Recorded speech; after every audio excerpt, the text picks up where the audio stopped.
Lorsque, par un décret des puissances suprêmes, le poète apparaît en ce monde ennuyé, sa mère, épouvantée et pleine de blasphème, crispe ses poings vers Dieu qui la prend en pitié. Ah, que n'ai-je mis bas tout un nœud de vipère plutôt que de nourrir cette dérision. Maudite soit la nuit aux plaisirs éphémères où mon ventre a conçu mon expiation.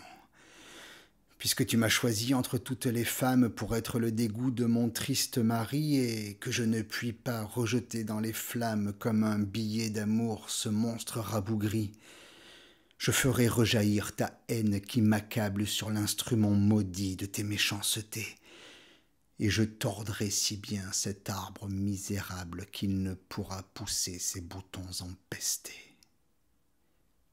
Elle leur avale ainsi l'écume de sa haine et, ne comprenant pas les desseins éternels, elle-même prépare au fond de la géhenne les bûchers consacrés au crime maternel.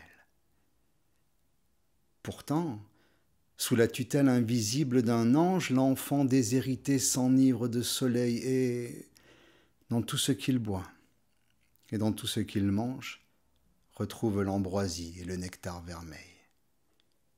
Il joue avec le vent, cause avec le nuage, et s'enivre en chantant du chemin de la croix.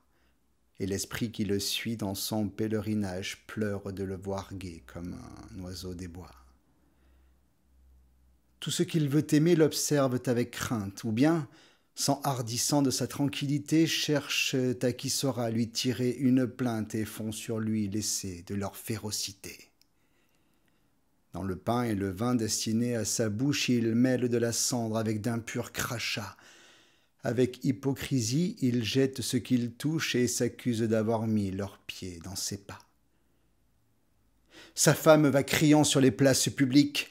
Puisqu'il me trouve assez belle pour m'adorer, je ferai le métier des idoles antiques, et comme elle, je veux me faire redorer.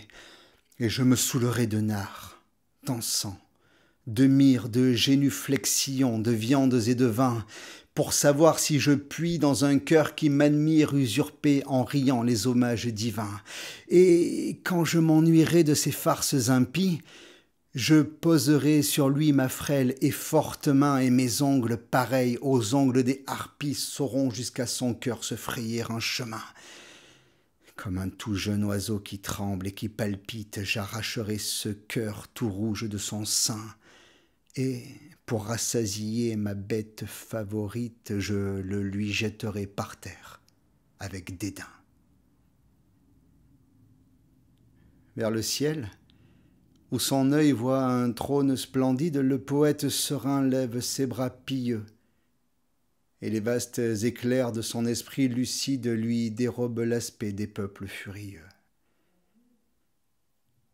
Soyez béni, mon Dieu, qui donnez la souffrance comme un divin remède à nos impuretés, et comme la meilleure et la plus pure essence qui prépare l'effort aux saintes voluptés. Je sais que vous gardez une place au poète dans les rangs bienheureux des saintes légions, et que vous l'invitez à l'éternelle fête des trônes, des vertus, des dominations. Je sais que la douleur et la noblesse unique où ne mordront jamais la terre et les enfers, et qu'il faut pour tresser ma couronne mystique imposer tous les temps et tous les univers.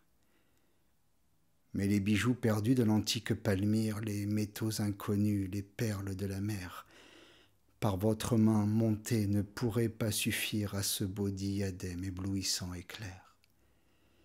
Car il ne sera fait que de pure lumière, puisée au foyer des rayons primitifs. Et dans les yeux mortels, dans leur splendeur entière, ne sont que des miroirs, obscurcis et plaintifs.